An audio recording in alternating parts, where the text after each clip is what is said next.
Kabanata 871.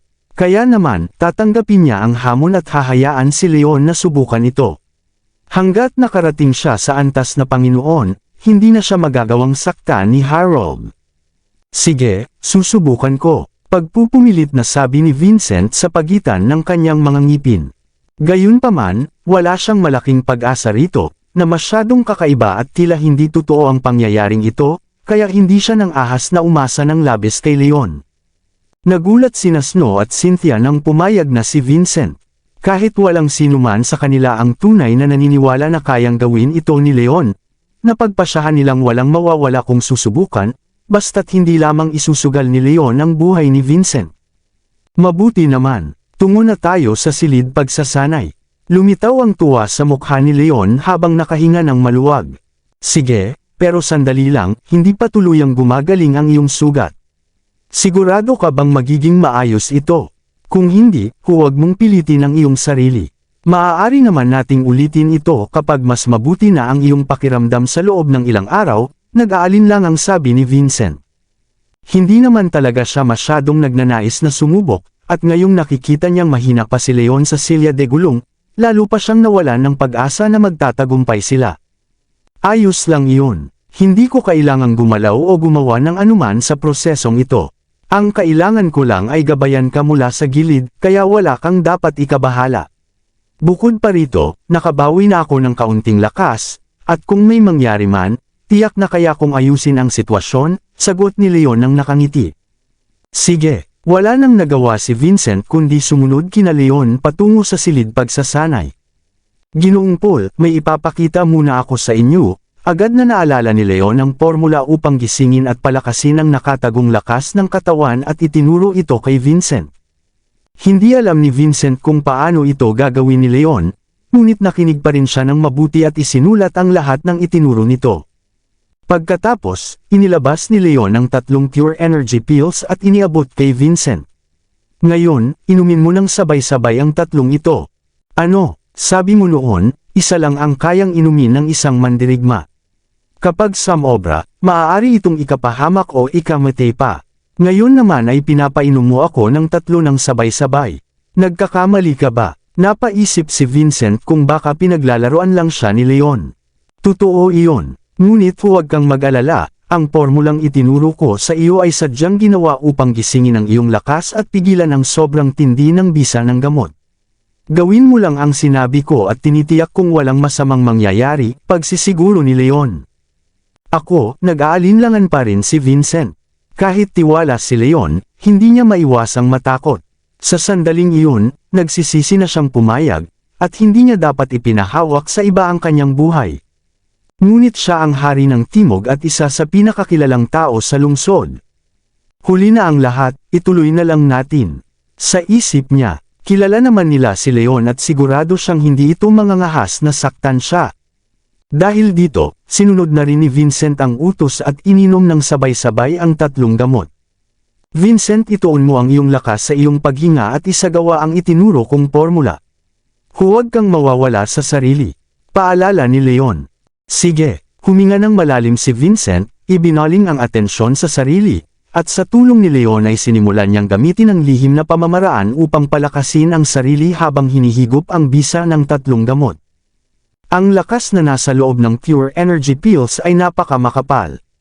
Mula nang pumasok sa bibig ni Vincent, ito ay naging 3 daloy ng mainit at tumitibok na enerhiya na dumiretso patungo sa kanyang puso.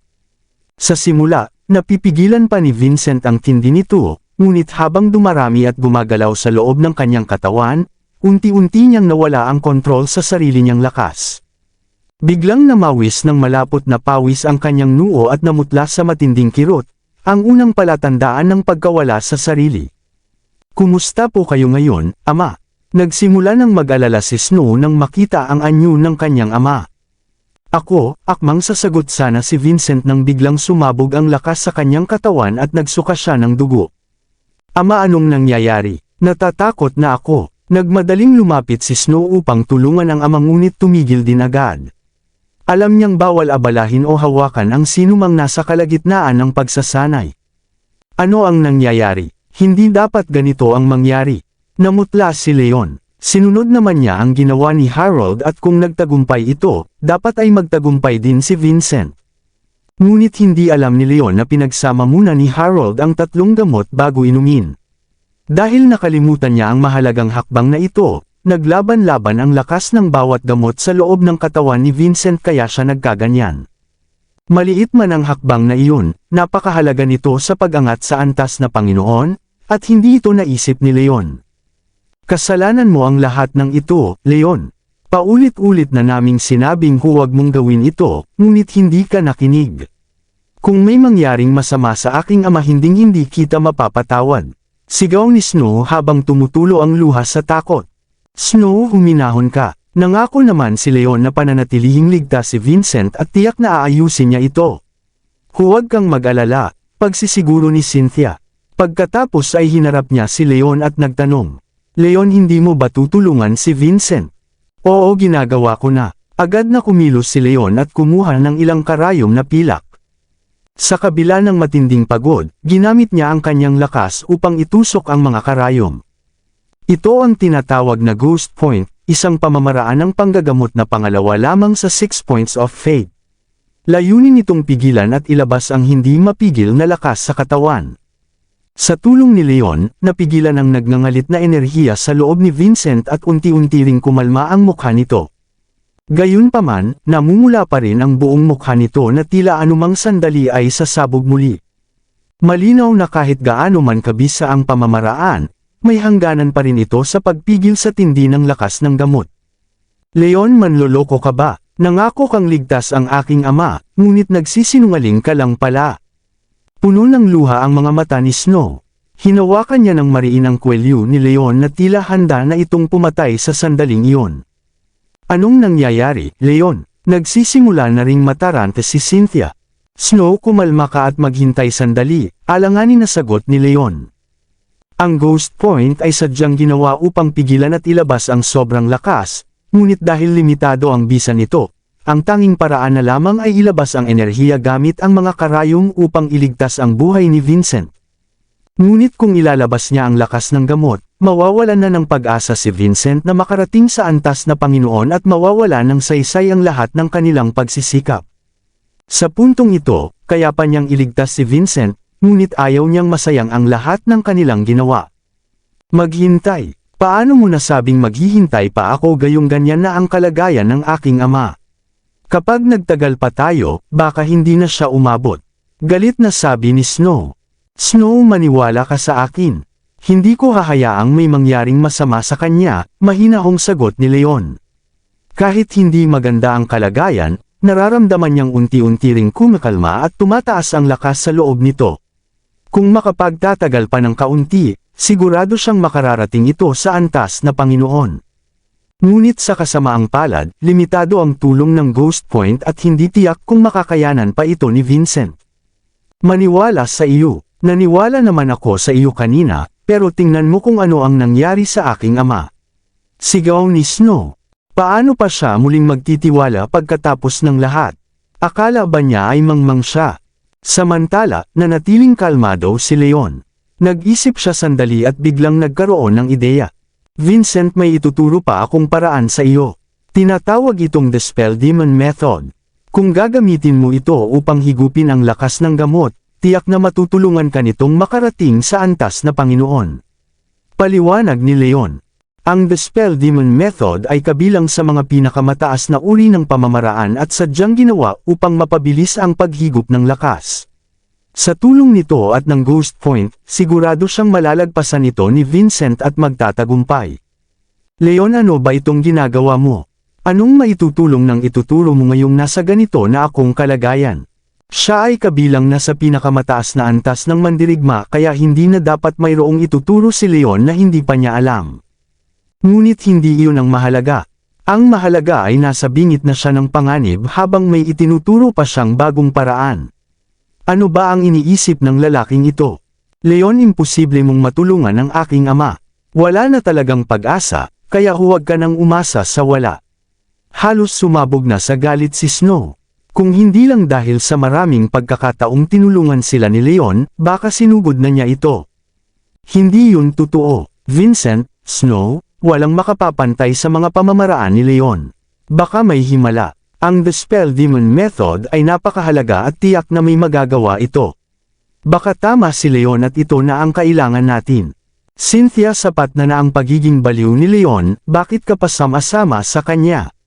Labis na nagulat si Snow at tinitigan si Cynthia nang hindi makapaniwala. Hindi niya maintindihan kung paano pa ito nakakapanig kay Leon matapos makita ang lahat ng nangyari. Vincent, makinig ka sa akin. Ituturo ko na sa iyo ngayon ang The Spell Demon Method. Nauubusan na ng oras at wala ng panahon si Leon para magpaliwanag pa. Agad niyang binigkas ang bawat salita ng nasabing pamamaraan. Dahil nasa ganitong kalagayan na, wala nang nagawa si Vincent kundi sa ulo ito at simulan ang pagsasanay. Gamit ang The Spell Demon Method, sinimulan niyang higupin at pagsamasamahin ang lakas ng gamot.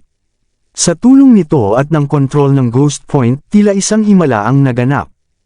Ang lakas na nagkakagulo sa loob ng katawan ni Vincent ay unti-unti nang kumalma. Higit pa rito, malinaw niyang naramdaman na mas mabilis ang paghigop nito kaysa sa anumang pamamaraan na alam niya. Kung tama ang kanyang hinala, ito ay kabilang sa pinakamataas na uri ng pamamaraan. Ito ay kabilang sa Advanced Power Class. Paano nangyari ito? Labis na gulat at pagkamangha ang bumalot sa puso ni Vincent. Ang mga ganitong uri ay matagal nang nawawala at bihirang makita ngayon, lalo na ang pinakamataas na antas. Ito ang pinapangarap ng bawat mandirigma. Inakala niyang simpleng pamamaraan lang ito, ngunit hindi niya inakala na ibibigay sa kanya ni Leon ang isa sa pinakamahalagang pamamaraan na umiiral. Hindi maipaliwanag ang kanyang pagkagulat. Advanced Power Class. Inulit ni Snow na puno ng pagdududa. Ang The Spell Demon Method ay isa sa pinakamalakas sa nasabing uri. Hindi maipaliwanag ni Vincent ang kanyang pagkagulat. Kahit na siya ang hari ng timog at nakakita na ng maraming himala, hindi pa rin niya mapigilan ang kanyang tuwa. Ano? Labis na nagulat si Snow at napatingin kay Leon. Hindi siya makapaniwala sa narinig. Ang pinakamataas na nararating sa lungsod ay ang Ultimate Progressive Class at wala pang nakakakita ng kahit ang pinakamababang antas ng Power Class. Hindi niya maipaliwanag kung paano ito nakuha ni Leon. Ngunit dahil sa pagtitiyak ng kanyang ama, naniwala na rin siya rito. Vincent, ituloy mo lang ang pagsasanay at huwag kang mawawala sa sarili. Paalala ni Leon. Sige. Agad na pinigilan ni Vincent ang kanyang damdamin at ipinagpatuloy ang pamamaraan.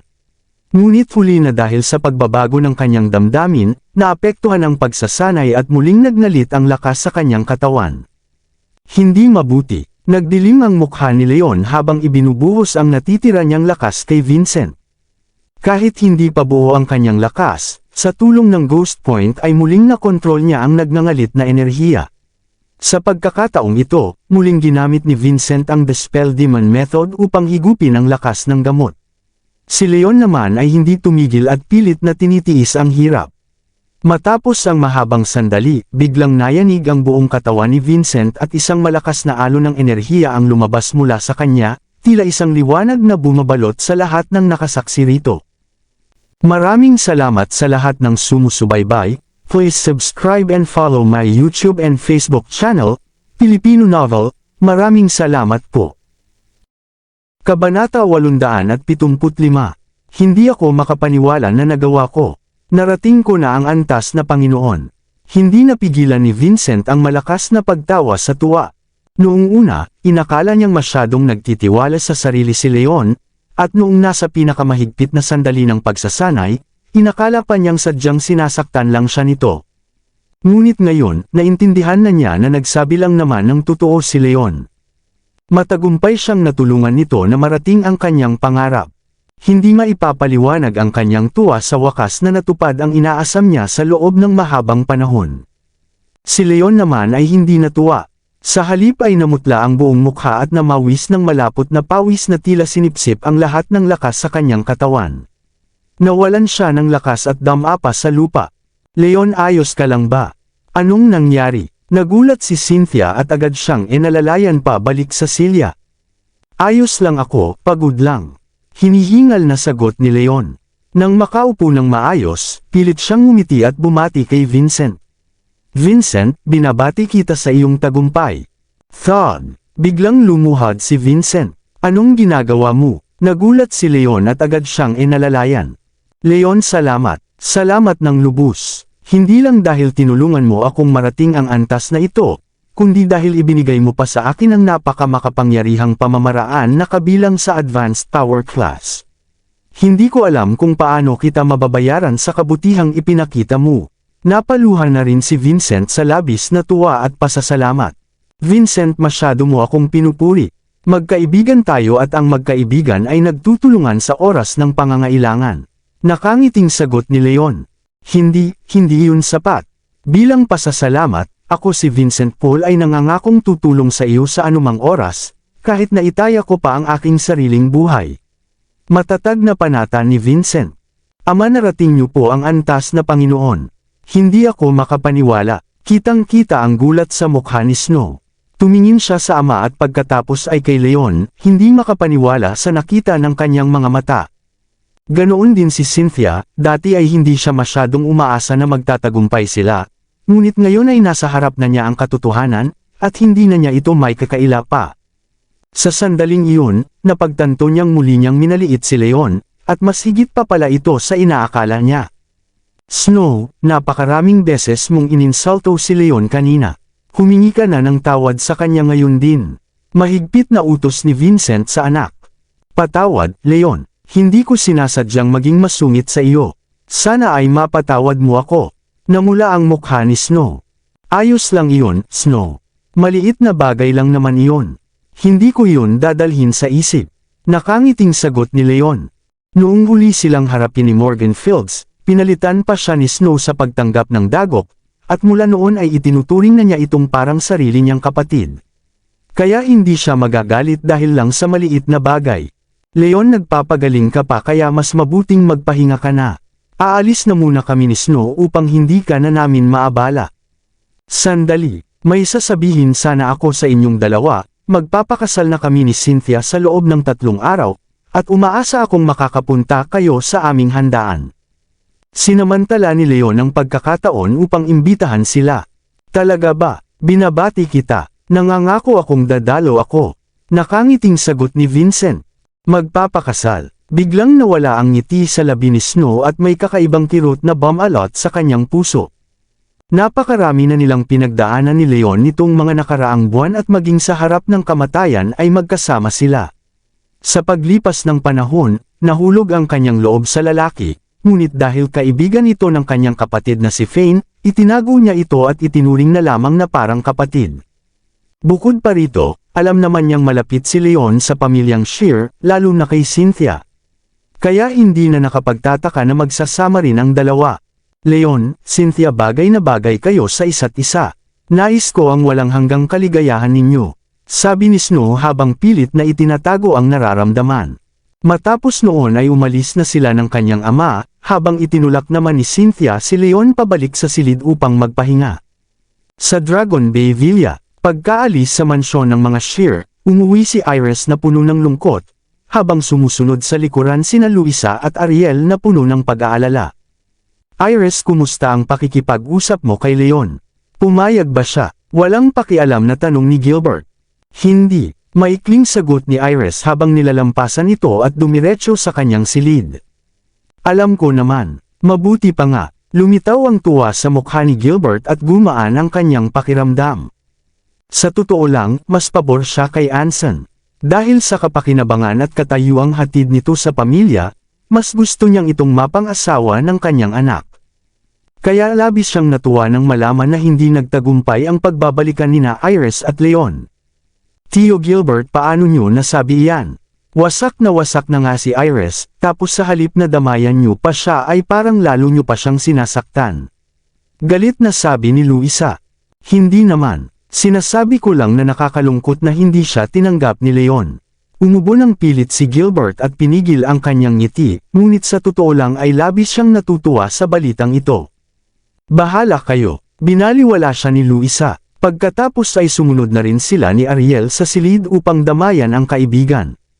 Sa loob ng silid, hindi na napigilan ni Iris ang kanyang sarili.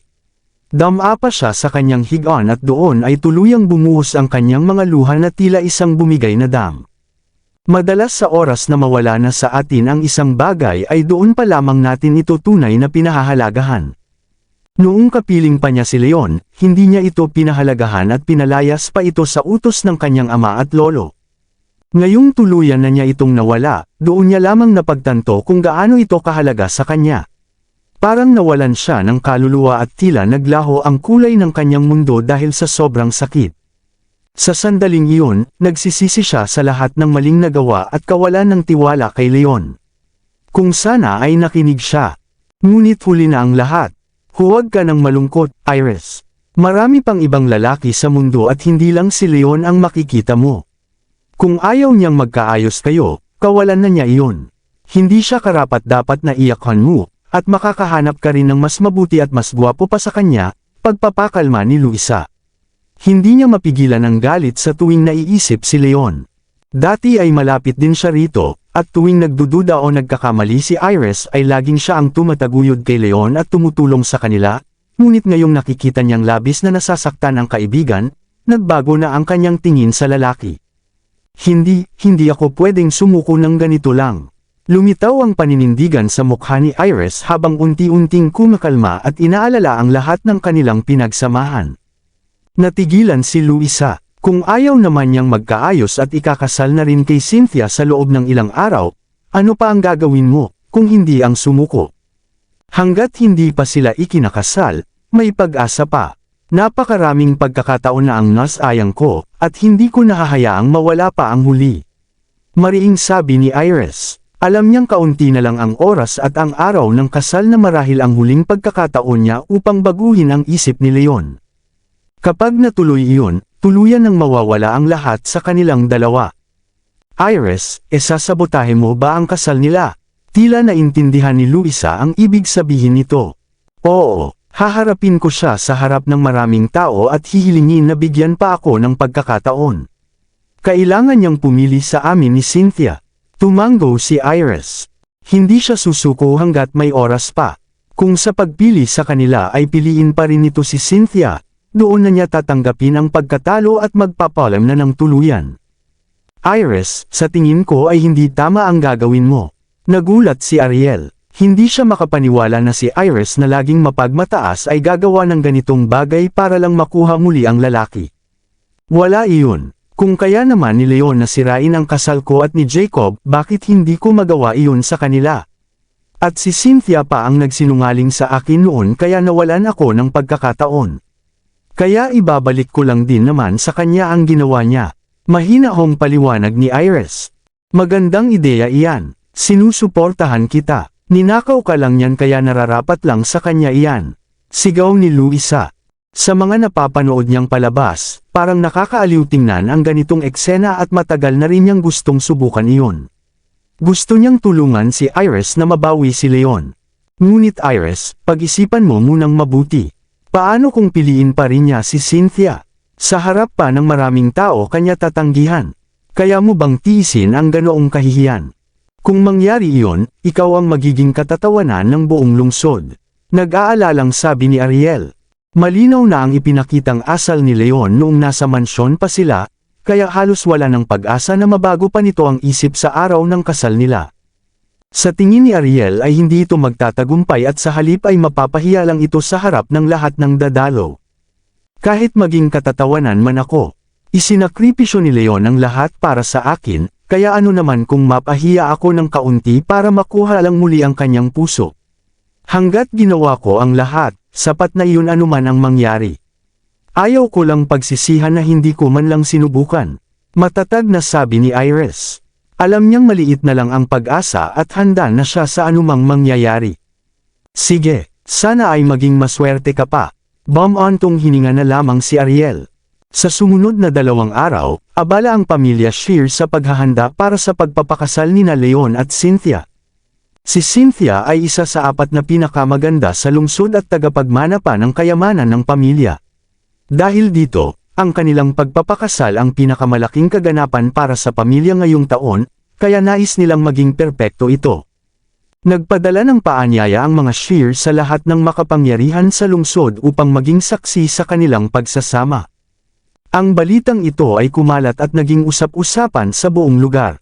Si Cynthia ay maganda at galing sa makapangyarihang pamilya, samantalang si Leon ay ulila at walang yaman na tila magkaiba sila. Kaya naman ang karamihan ay humahanga at naiinggit kay Leon, na siya ang pinakamaswerteng lalaki sa mundo. Ngunit iba ang tingin ng mga nasa mundo ng sining ng pakikipaglaban.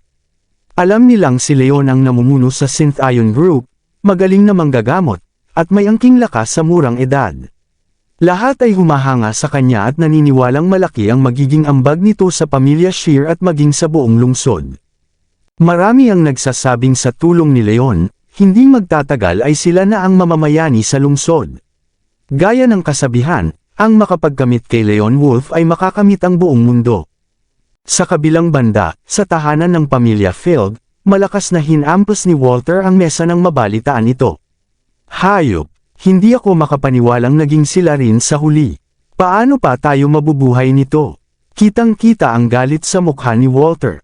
Ang pamilya Shear at si Leon ay pareho nilang kaaway. Ngayong nagsama pa ang lakas ng mga ito, tiyak na mapapahamak sila. Ang pamilya Shear ay laging kalaban sa negosyo, at sa tulong ni Leon ay lalo pa silang lalakas at mangangibabaw. Hindi natin ito pwedeng hayaan.